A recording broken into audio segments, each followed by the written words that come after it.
Hello, this is our group's reflection journal. My name is Ho Yin Yi. My metric number is 193187. For my answer for the question one, in my view, audit quality was on the probability that an error or irregularity is detected and reported.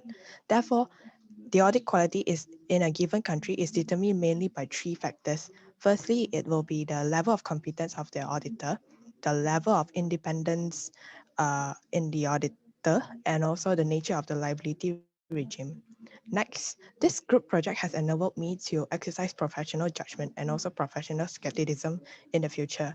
This has enhanced my ability to identify misstatements and also respond to the risks identified. Auditors are trained to look at the inconsistencies. Therefore, in reality, none of us will ever make a perfect judgment or completely free from bias and also judgment traps. Therefore, we must be aware that the influences and also by practicing mitigation techniques, including the steps in the judgment process, by better understanding the traps and also the biasness, this will recognize the common situation that we can identify and also the potential problem that formulate the logical steps. My belief is being ethical is in tandem with the professional ethics. As a professional accountant, fundamental principles are required to comply with the fundamental principles to identify, evaluate, and also address threats to avoid conflict of interest. Ethics require accounting professions knows to comply with the laws and also regulations that govern their jurisdictions and also their bodies to work. Avoiding these actions can negatively affect the reputation of the profession, and also it is reasonable to a commitment that business partners and also others should expect. That's all from me. My name is Koenja and my metric number is 193210. For the first question, in the beginning, I think that the audit quality is dependent on the quality of report that auditor issue to the client.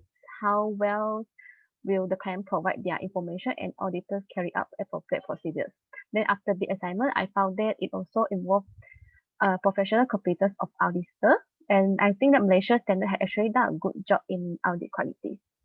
For the second question, in the past during my internship, I actually get involved in this kind of experience that the auditor firms provide service to a company and assign them audit partners for more than 5 consequences. Well, in that time, I did not aware of there is a auditing standard to maintain and improve the quality control and independence of auditors. Hence, I can say that this will be as my guideline and reminder to me in the future to comply with the standard in providing reasonable assurance. And for the third question, professional accounting defined as there should be straightforward and honest in all professional and business relationships. A professional accountant should not allow bias, conflict and of interest, or undue influence of others to override professional or business judgment. I think every religion has taught a good moral value. So my religion to also taught us to be honest everything, prevent bias and conflict of interest. Buddha has said that don't worry about being perfect, just being honest. Which to reflect in the auditing, we cannot expect that the BN auditor will be provide 100% assurance on the report, but we should expect given our best honesty in preparing the audit report. Okay, that's all for me. Okay, hello everyone. My name is Ong Wei Lee, metric number 193188. So for me, for question one, to me, I think that my view on audit quality is that it's the ability of an auditor to detect misstatements in the financial statements. So for me, Malaysia's audit quality is good because there was no very major scandals like the Enron case being reported throughout as well. So for the second question, this group project actually enables me to exercise professional judgment and professional skepticism in the future because through the analysis of the cases itself and the comparison between international cases and Malaysia audit cases, we can see that what are the major issues that or what are the major penalties that an auditor might face when it has issues or mistakes being done. So for third question, yes, my beliefs in being ethical are in tandem with the professional ethics. This is because my parents has always taught me to be honest and ethical. And then through this project itself,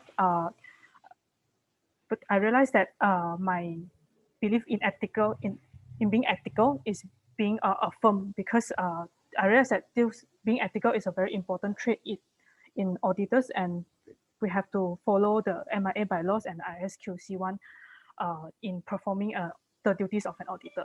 So that is all from me. Thank you.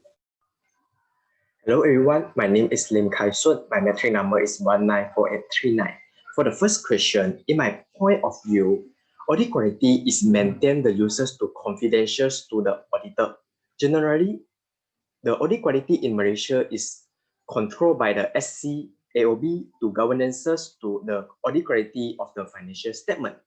Next, I don't change any view because as an auditor, needs to perform sufficient audit work to ensure audit quality in the financial statement before provide any opinion.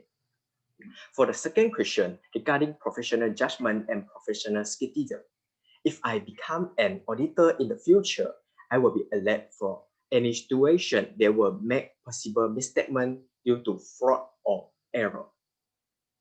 For the third question, yes, I believe that ethical is tandem with the professional ethical by the MIA.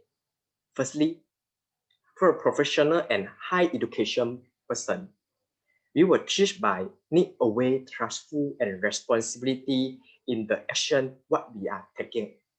Next, I believe that human born with ethical and enable maintain ethical in the workplace. That's all from me. Thank you for the listening.